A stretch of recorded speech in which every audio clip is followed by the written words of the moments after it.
Empiezo agradeciendo a nuestros oradores, todos peruanos, todos brillantes, que representan una visión de lo que es el Perú hoy día. Políticos, periodistas, empresarios, profesionales, trabajadores, críticos, gente inteligente pensando en su país. Por eso los hemos invitado y por eso el panel ha sido tan extenso y nos ha permitido escuchar puntos de vista totalmente diversos, totalmente plurales, porque además hemos invitado expositores de diferentes posiciones políticas para analizar esto de las elecciones presidenciales del Perú 2026, en cuyo proceso estamos en el medio. Se ha hecho la primera vuelta, no se terminan de entregar los resultados, pero ya está marcado y eso no va a poder cambiar. El 7 de junio, en más o menos un mes, tenemos la segunda vuelta y tenemos de nuevo un presidente electo en el Perú. Me gustaría resumir las conclusiones en dos aspectos. El aspecto de coyuntura y el aspecto del sistema institucional democrático del Perú, porque se han tocado ambos aquí. En el tema de la coyuntura estamos viendo una elección con 36 candidatos, de los cuales solamente 6 han pasado la valla, o sea, quiere decir que 30 van a perder su posición de ser partidos políticos, pero ya organizarán otro para la próxima elección, entonces puede ser que la próxima elección hayan 40. Tenemos una crisis política crónica, con la regla de que para ser presidente del Perú hay que tener una reserva especial en alguna penitenciaría donde ineludiblemente terminan los expresidentes del Perú. En la década de los 90, empezando este siglo, había un chiste en los círculos políticos latinoamericanos que decían que para ser presidente de un país latinoamericano había que tener un helicóptero para salir escapando de los golpes y de las presiones que empezaban por el socialismo del siglo XXI. Le pasó al presidente de la Argentina, le pasó al presidente de Bolivia, le pasó a una serie de presidentes, pero en el Perú lo que hay que tener es una reserva de alguna suite especial en una cárcel, porque efectivamente la rápida pasantía de la presidencia del Perú ha llevado durante casi todo este siglo a los presidentes a la cárcel, excepto el expresidente Alan García, que optó por otro camino. Entonces, en esa dinámica, la crisis política crónica con estabilidad económica, es una cosa curiosa. Esto es como un barco en medio de una tormenta permanente, donde los pasajeros y el salón de servicio se mantienen totalmente estable, los músicos siguen tocando, la cena se sigue sirviendo, además la fiesta continúa. Crisis política crónica con estabilidad económica, a lo que hay que agregar una crisis electoral permanente. En cada elección del Perú hay una crisis y pudiéramos repetir elección por elección lo que estamos repitiendo hoy día. El número de candidatos, el sistema institucional, la denuncia de fraude, la gran discusión si es que es irregularidad o fraude, y unas conclusiones que son además las mismas. El candidato que sale primero y el que sale segundo, que pasan a la segunda vuelta electoral, son simples, pequeñas minorías. Nadie llega al 20% de los votos que se han realizado, pero si ustedes toman los votos efectivos, todos están por debajo del 10%. O sea que la segunda vuelta en el Perú se realiza indefectiblemente entre dos candidatos que tienen menos del 10% real del voto popular y que terminan haciendo el milagro de la segunda vuelta, donde aparecen teniendo 51%. Y eso es fácil de calcular porque si la candidata ganadora hoy día tiene 16, 17%, que no llega, y a eso le quitan el 40%, que son los votos de los que no han votado, del voto nulo, del ausentismo, entonces ese 15 o 16% se reduce drásticamente alrededor del 10%. Y allá va el segundo, que en este caso parece ser el candidato Sánchez, y entre estos dos el Perú elige un presidente que se proclama presidente con la mayoría absoluta de votos porque llega al 51%, o sea, toda una magia de simulación que no crea representatividad, sino que es el principio de los problemas que vendrán después.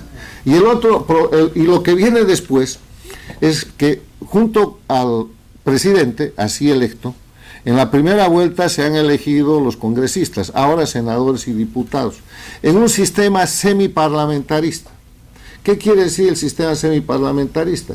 Que el presidente se elige por este procedimiento que hemos descrito, pero que después el poder pasa al Parlamento, que puede destituir cuando quiera al presidente y elegir los presidentes que quiera durante el periodo que queda del mandato por el cual el presidente destituido, vacado, lo que sea, es reemplazado.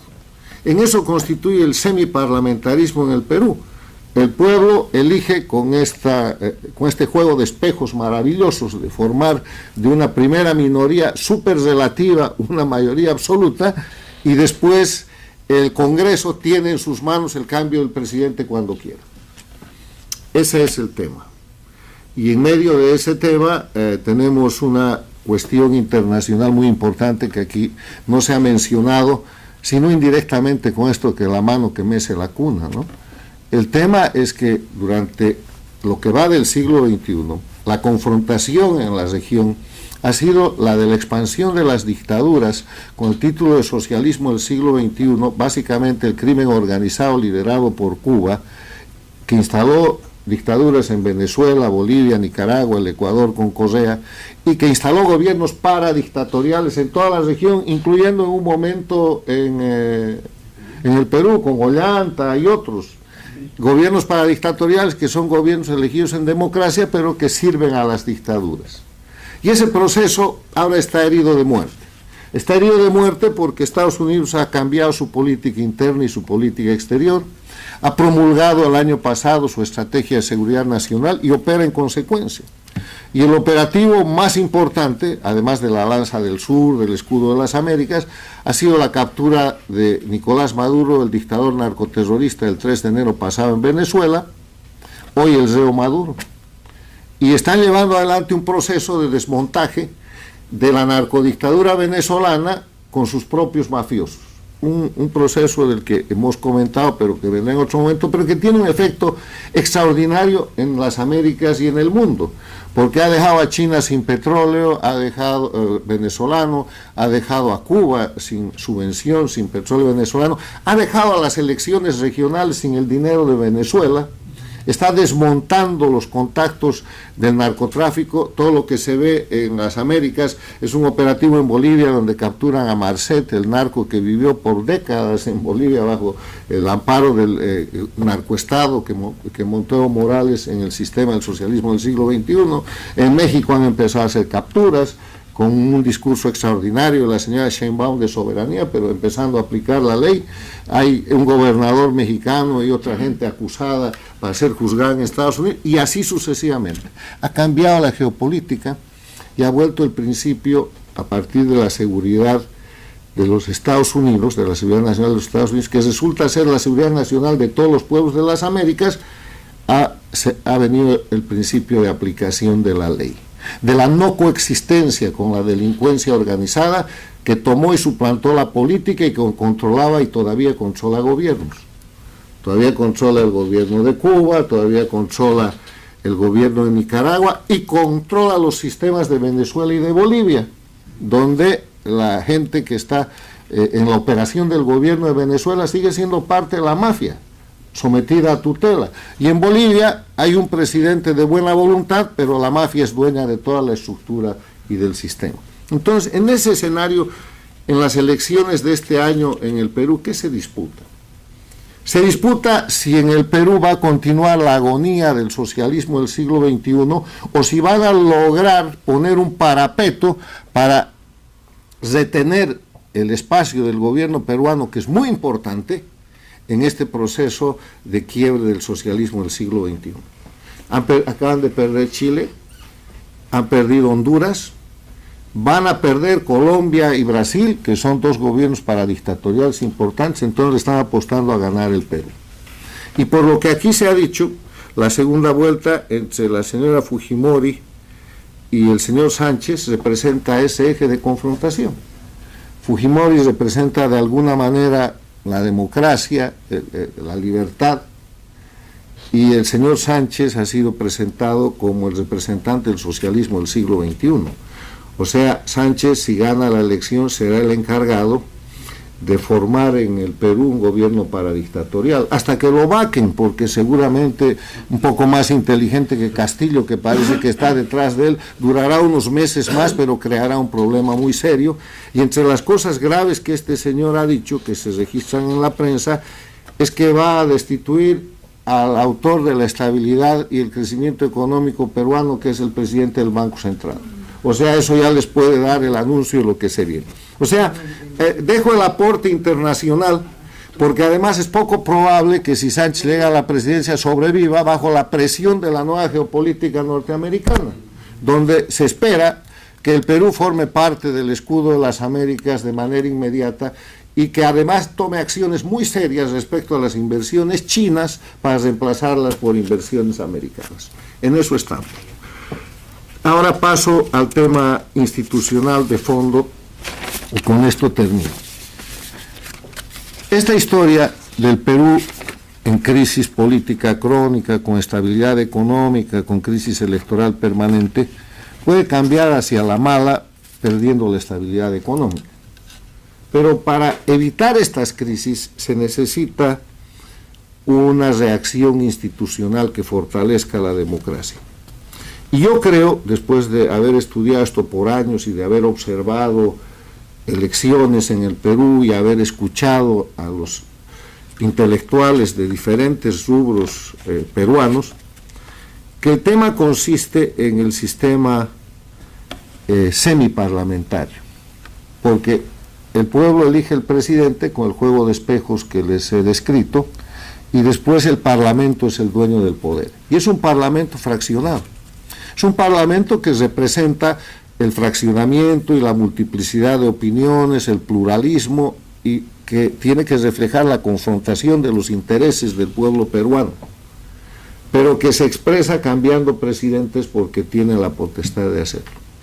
Entonces yo creo que los peruanos tienen que empezar a pensar de que esto del semi no funciona, es como el embarazo a medias. O vuelven al sistema presidencial y potencian un presidente que se puede quedar en el gobierno el tiempo por el cual es elegido, o pasen de una vez al sistema parlamentario. El sistema parlamentario pleno, ¿cuál sería la diferencia? Sería que en vez de elegir presidente, eligen parlamentarios y ellos eligen el jefe de gobierno. Entonces, el presidente le debe su poder al parlamento y cuando pierde la mayoría simplemente se cambia el jefe de gobierno. Entonces, en el semi está el problema en el Perú y es el aporte que podemos hacer hoy día para el futuro. Lo que nos ocupa es la coyuntura, y en la coyuntura, como aquí se ha dicho, se va a repetir el juego de que las dos minorías ínfimas, casi írritas, se convierta una de ellas en aplastante mayoría en la segunda vuelta, y después con Fujimori o con el representante del socialismo del siglo XXI, si llega, queden a expensas de lo que pueda decidir el Parlamento, donde no solamente se juegan intereses ideológicos, sino de espacios políticos, de contratos, de posiciones económicas, de empleos, y toda una suerte de hechos que termina por volver dañando a la política con la señal de corrupción.